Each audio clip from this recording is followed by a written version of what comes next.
Get close enough to the Tennessee River. You can hear its story.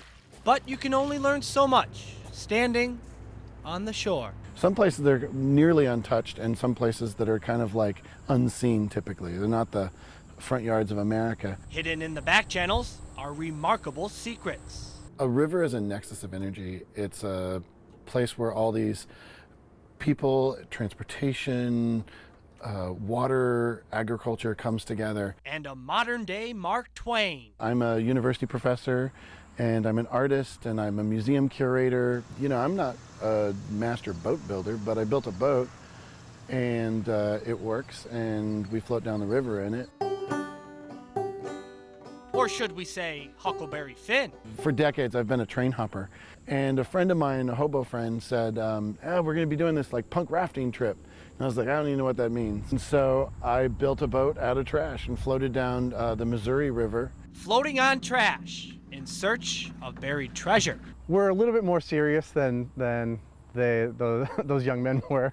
You know, I think we have a mission. Our goal is to try to tell these untold stories that may not have made the dominant historical narrative.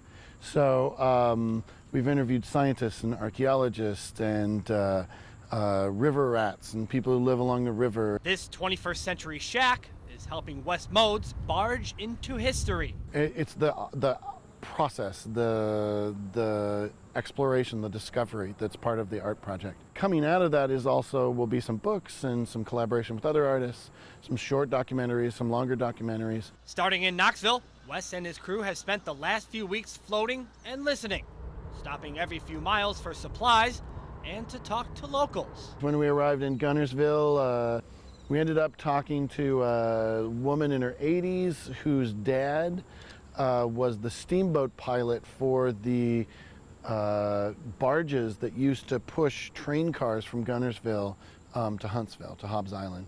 Going with the flow helps the mind wander. Well, you can't move 65 miles per hour on a river.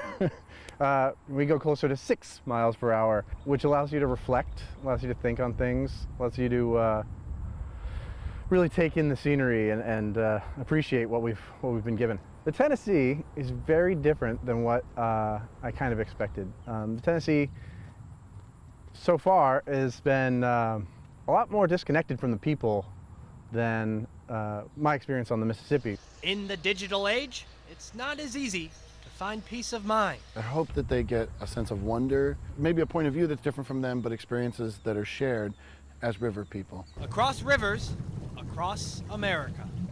And it's a place where if you sit by a river and you throw a stick into the river, that stick could go all the way down the river to any place in the entire world. And keep imagination and wonder from going under. With photojournalist Matthew Smith, I'm Jake Barrett, WAFF 48 News.